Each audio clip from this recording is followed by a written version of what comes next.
Today's topic is interlinking production across country। हम लोगों ने कल एमएनसीज के बारे में पढ़ा था, पिछली वीडियो में भी आप लोगों ने देखा था। एमएनसी के बारे में बताया गया आप लोगों को मल्टीनेशनल कॉर्पोरेशंस के बारे में। मल्टीनेशनल कॉर्पोरेशंस करती क्या है, एक दूसरे कंट्रीज के साथ ट्रेड करके अपने रिलेशनशिप को स्ट्रॉन्ग करती है। एक कंपनी के जब एक देश से ज्यादा देशों के साथ संबंध होते हैं, रिलेशन होते हैं, उसी को ही मल्टीनेशनल कॉर्पोरेशन या मल्टीनेशनल कंपनी कह सकते हैं।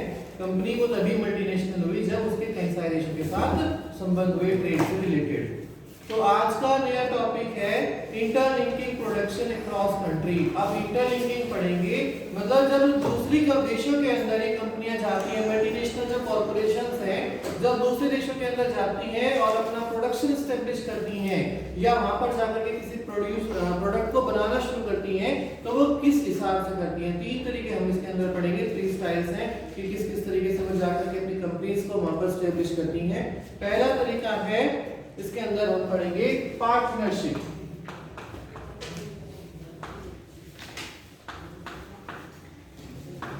पार्टनरशिप के अंदर क्या करती हैं, एमएनसीज इन्वेस्ट करती हैं। पार्टनरशिप के अंदर वो गई और जाकर के उन्होंने क्या करा, इन्वेस्टमेंट शुरू कर दिया।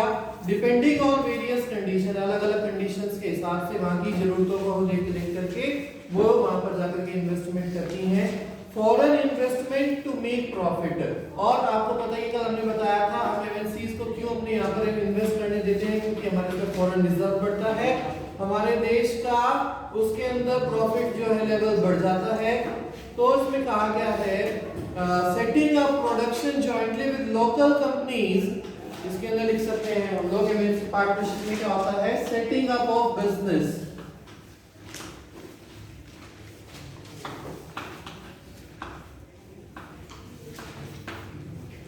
Setting up of production jointly.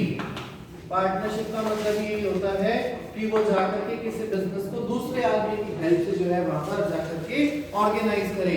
पहले से ही कोई भारत के अंदर कोई कंपनी थी, लेकिन एक एमएनसी आई और उसने आकर के इंडिया की उस कंपनी के साथ ही अपना जॉइंट वेंचर कर लिया, मिक्सचर कर लिया, कह दिया कि आज से आधे शेयर तुम्हारे होंगे और आधे शेयर हमारे होंगे, मैं भी इसमें कुछ पैसे लगा देती हूँ ताकि मेरा भी इसके अंदर शेयर हो जाए। आपने इसमें पहले से पैसा लगा रखा है तो वो पैसा किसे देगी, वो उस आदमी को दे देगी जो पहले से उस कंपनी का ओनर था।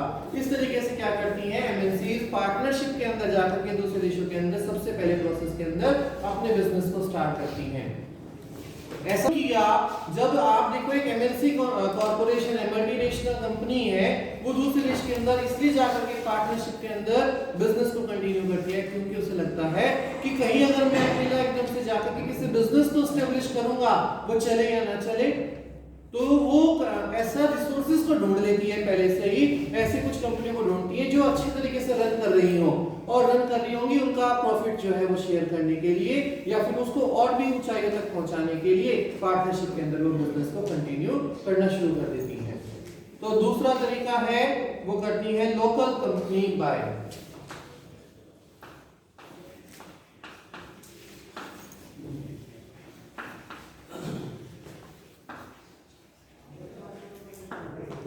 ये कुछ जगह पर जाकर के स्थानीय कंपनियों को खरीद लेती हैं।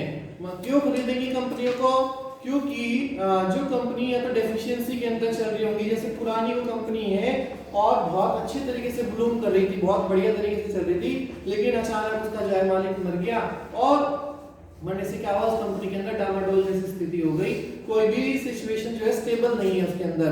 तो ये क्या कंपनीज क्या करती हैं, उस बात का फायदा उठाती हैं, आ गई हमारे देश के अंदर, उस कंपनी को इन्होंने हायर कर लिया, बाई कर लिया। तो हम इसमें लिख सकते हैं by up local companies, MNCs by up local companies.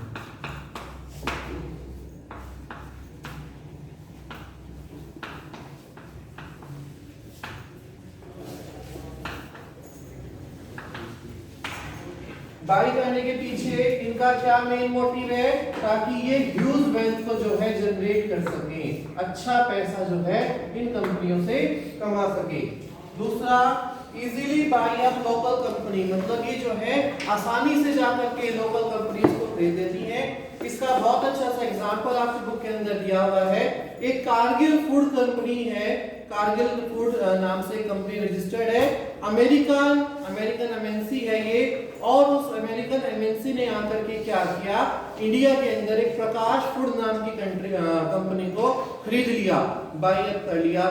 क्यों किया इसने, एमएनसी ने इस तरीके के काम को, ताकि वो जो है अपनी प्रॉफिट को बढ़ा सके। मैंने कल भी बताया था आपको, जब कोई दूसरे देश के अंदर जाता है, मान लीजिए कोई भी एक सामान बना रहा है और अपने ही सिर्फ एरिया के अंदर बेच रहा है, तो उसे सिर्फ एक ही एरिया से जो है प्रॉफिट अर्न होगा। लेकिन जब उसे लगने लगा कि मेरा प्रॉफिट जो प्रोडक्ट है वो काफी बहुत ही पॉपुलर हो सकता है, बहुत ही अच्छा प्रोडक्ट है, इसे अगर मैं दूसरे लोगों के साथ भी शेयर करूंगा तो क्या होगा, मेरा प्रॉफिट का लेवल बढ़ जाएगा। इसीलिए ही एमएनसी जब मल्टीनेशनल कॉर्पोरेशंस के माध्यम से दूसरे देशों के अंदर ग्लोबलाइजेशन के प्रोसेस के अंदर आती हैं, तो वो पहले तो अपने प्रोसेस को बढ़ाने के लिए पार्टनरशिप का सहारा लेती हैं, दूसरे में वो कई बार इतनी श्योर होती हैं कि उन्हें लगता है कि हाँ तुम दूसरे देश के अंदर जाकर के और वेल एस्टेब्लिश एकदम से हो सकते हो, तो इसलिए वो अपना पैसा इन्वेस्ट करती हैं और क्या करती है, लोकल बाय कंपनी, मतलब वो जो है कंपनियों को अपने आप से ही खरीद लिया करती हैं। तीसरा इसके अंदर आता है MNCs place order small producers.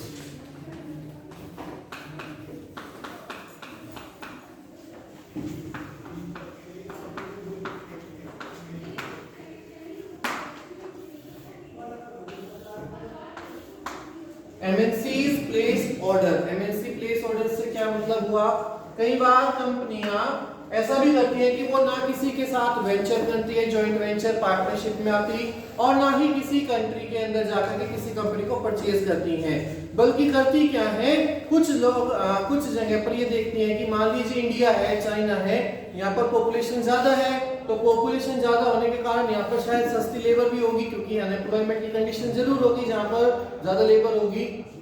तो किसी अमेरिकन कंपनी जो एमएनसी है उसने फायदा उठाया कि इंडिया तो एक लेबरलेस कंट्री है, बहुत अच्छे से लेबर वहां पर अवेलेबल हो जाएगी, तो क्यों ना ऐसा करते हैं कि हम प्रोडक्ट उनसे बनवा लेते हैं, इनसे प्रोडक्ट बनवा लेंगे, दूसरे देश के अंदर भेज देंगे, वहां पर पैकेजिंग हो जाएगी और सेल हम किसी तीसरी कंट्री के अंदर कर लेंगे। इसीलिए इसके अंदर आया एमएनसी प्लेस ऑर्डर्स। कई बार मल्टीनेशनल कॉर्पोरेशन दूसरे देशों का सहारा इसलिए लेती हैं ताकि उनको क्या कर सके, सिर्फ ऑर्डर दे दे कि आप अपने जो है पेयर ऑफ शूज बना दीजिए, या जो भी वो प्रोडक्ट का जो है प्रोडक्शन कर रही है उन सभी प्रोडक्ट को वो प्रोड्यूस करवा लेती हैं। इसके अंदर स्पेशलिटी क्या रही कि एमएनसी क्या करी, सिर्फ और सिर्फ प्लेस करवा रही है ऑर्डर, सामान बनाने का उन्हें ऑर्डर दे रही है, लेकिन जब ये सामान बन करके निकलेगा, इस सामान के ऊपर उनका टैग नहीं लगा होगा। जो भी आदमी बना करके दे रहा होगा इस प्रोडक्ट को, वो अपना टैग, अपना मार्क, कोई भी उस पे सिंबल बना करके नहीं देगा कि मैंने प्रोड्यूस किया है, क्योंकि ये सारा का सारा ऑर्डर किसने दिया है, एमएनसी ने दिया है, और उन्होंने ये अपने बलबूते पर दूसरे लोगों से प्रोडक्ट को तैयार करवाया है, तो वो सिर्फ और सिर्फ प्रोडक्ट तैयार करके देते हैं। जब सारा का सारा प्रोडक्ट तैयार हो जाता है तो एमएनसी उन ऑर्डर्स को जो है ले लेती है वापस, प्रोडक्ट उनके पास आ गया, और अपनी कंपनी का टैग या मार्क लगा करके फिर उसको जो है मार्केट के अंदर उतारती है, बेचती है। जैसे कि आप लोग देख रहे होंगे जूतों में सबसे ज्यादा इस तरह का काम होता है। अगर आप जाएं उत्तराखंड की तरफ जाएं या थोड़ा सा और पहाड़ी एरियाज पर जाते जाएं तो आपको बहुत सारी शूज की फैक्ट्री मिल जाएंगी, वहाँ शूज मैन्युफैक्चरिंग होती है, बिना ब्रांड नेम के वो मैन्युफैक्चरिंग करते हैं, बहुत बल्क क्वांटिटी के अंदर जूते बना के दिए जा रहे हैं, तो और वो सारे के सारे शूज फिर किसी कंपनी के पास चले जाते हैं, कंपनी उसके अंदर अपनी मार्किंग कर देती है, अपना होलोग्राम, अपना मोनोग्राम या फिर जो भी उसके अंदर मार्किंग उन्हें लगानी, टैग लगाना, वो सब चीजें लगा करके कंपनी फिर मार्केट के अंदर उन्हें पैकिंग के माध्यम से उतारती है। अब कई बार इसमें क्वेश्चन आता है कि मान लीजिए अब जो है इंडस्ट्री जो शूज का प्रोडक्शन कर रही थी वो अच्छी क्वालिटी के शूज ना बनाए तो, लेकिन नहीं, इसमें जो प्रोड्यूसर होता है और जो एमएनसी होती है, एमएनसी पहले ही प्रोड्यूसर को सारे के सारे टर्म्स एंड कंडीशंस के बारे में बता देती है कि आपको क्वालिटी का और क्वांटिटी का ध्यान रखना होगा, हम आपसे सिर्फ उन्हीं प्रोडक्ट्स को जो है लेंगे जो हमारी क्वालिटी के बेस पर जो खरे उतरेंगे, मतलब जो हमने जिस क्वालिटी के आपको प्रोडक्ट बनाने के लिए कहा है, अगर उस क्वालिटी के प्रोडक्ट आप बना करके दोगे तभी हम लेंगे। ऐसा नहीं कह सकते कि भाई हमने सुना रिबॉक के जूते बन करके आ रहे हैं या फिर एडिडास के या फिर रेड चीफ के जो है शूज बन करके आ रहे हैं, अब आप बताओ कि रेड चीफ वाले भी अगर दूसरे लोगों से प्रोडक्शन करवाएंगे तो फिर उनकी क्वालिटी कैसी रह जाएगी, तो वो पहले से ही क्वालिटी के ऊपर ही सौदा करते हैं किसी से जिससे भी उन्होंने शूज बनवाए, तो वो उनसे यही कहेंगे कि हम आपके जो शूज वो खरीदेंगे क्वालिटी के बेस पर ही खरीदेंगे, वो अपना बाद में जाकर के इस पे मोनोग्राम लगा करके टैग लगा करके मार्केट के अंदर सेल कर दिया जाता है। समझ में आप लोगों को topic interlinking production across country, दूसरे देशों के अंदर जाकर के कैसे उन्होंने अपने लिंक्स को बनाया है, कैसे दूसरी कंट्रीज के अंदर वो एक कंट्री के अंदर रहते रहते दूसरी कंट्रियों के अंदर भी अपने ट्रेड को कंटिन्यू कर रहे हैं। तो ये वही 3 प्रोसेस है जिनके माध्यम से जिनके थ्रू अपने प्रोसेस को वो कंटिन्यू कर रहे हैं। पहला था पार्टनरशिप, दूसरा था लोकल कंपनीज को खरीद लेना और तीसरा था एमएनसीज प्लेस ऑर्डर। और ये जो तीसरा पॉइंट है एमएनसी प्लेस ऑर्डर, इसमें हम लोगों ने सुना है कि product such as food, garment, footwear etc are produced by small producers. इसमें कौन-कौन से जो है ऑर्डर्स प्लेस करती है ये एमएनसीज? Example garments. गारमेंट्स तो आप लोग जानते होंगे क्या होते हैं? फुटवियर्स,